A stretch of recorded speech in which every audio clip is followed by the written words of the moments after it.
And now the second category I wanted to look at was feedback and modulation. So let's take a look at that. And we'll start with a little bit of start off with this. So the first thing that I might think of in terms of feedback, the simplest thing I can think of is a delay or an echo sound effect.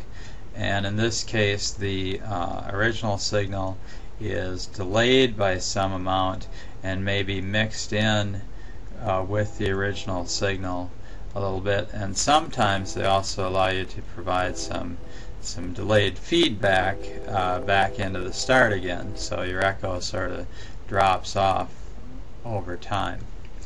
Okay, so that's the echo. If we make a more complex echo and increase the complexity, we might see that we could get something like a reverb, a reverberation that consists of many different echoes combined in a certain way. And actually you can take a sample of an impulse to generate a spike of sound like someone clapping, or maybe a small explosion or a spark or something going off, and listen to the echoes that come back from a certain room and sample that. So we're going to combine this with the sampling method from above, and then you can get a sample that you can use convolution, which basically means you multiply it by every other sample in your target sound, and it makes it sound as if that your sample was generated in a room with a certain reverb property. So you can use convolution to create a reverb. You can also just set a complex network of feedback echoes, delay lines, and combine those with some filtering to create a complex reverb, or a nice lush sounding reverb too. So that's reverberation.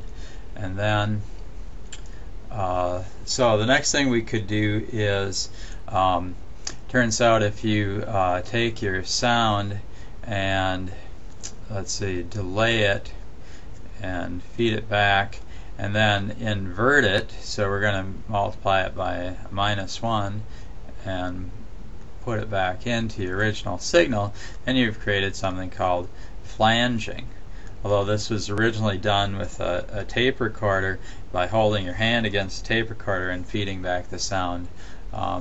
We can now do this digitally using this sort of DSP method.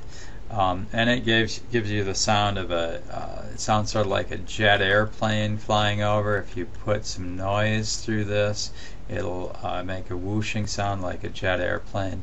That's called flanging, and this actually forms a special type of filter called a comb filter. And actually, if you look into it a little bit, you'll see that very short delays, this would be a real short delay, very short delays are very closely related to filtering. So they're going to come back and connect up with our filtering stuff that we did before. Okay. Now this isn't just constant feedback. Usually to get flanging you have to modulate the amount of the delay time, and so that's usually done with a sine wave, but it could be done with some other shape. This can also, if instead of subtracting it, you could also you could just take your signal and take a delay line off of here, slow it down a little bit, add it back in. So instead of doing a feedback, and modulate the frequency of this delay line, and that'll result in something we call a chorus effect. Okay, so that's modulated delay line and added together. And you could have more than one of these for a chorusing effect, and so you're sort of feeding it forward. So here we're feeding back, there we're feeding forward. And then you can sort of combine both of these, and I haven't done this for a while, but I think if I remember rightly, this is how it goes. You sort of feed forward and backward at the same time, and then you can create what's called a phasing effect. And a phaser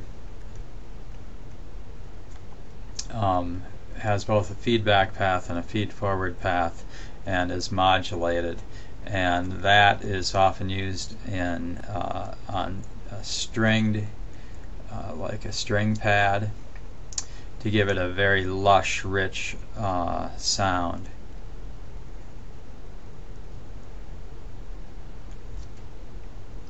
Okay, and so